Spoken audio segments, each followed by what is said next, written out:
Welcome to Luca and Miguel. Enjoy the video. In this video, I will explain how to fix PDC on BMW Updated. Start by disconnecting the battery and wearing gloves to avoid shocks, then gather basic tools like a multimeter, trim tools, and dielectric grease.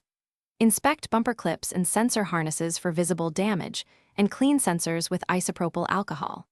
Work methodically, test each sensor with the multimeter, and document steps to simplify reassembly and troubleshooting.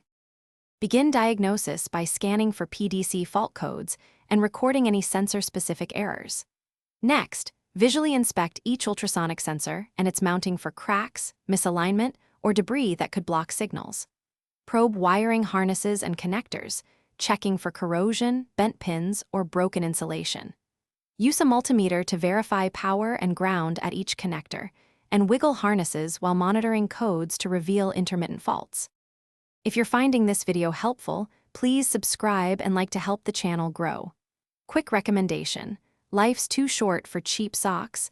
Go darn tough with a lifetime warranty for lasting comfort and durability.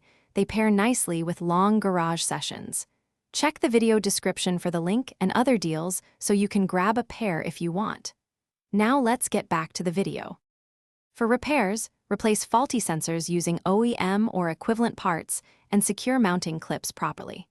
Repair wiring with solder and heat shrink for a durable connection, or replace the wiring harness if damage is extensive.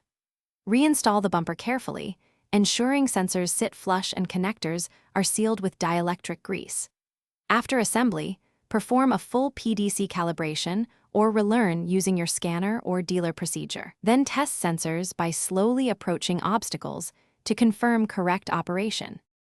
Thanks for watching and please subscribe. It's the best investment you'll ever make.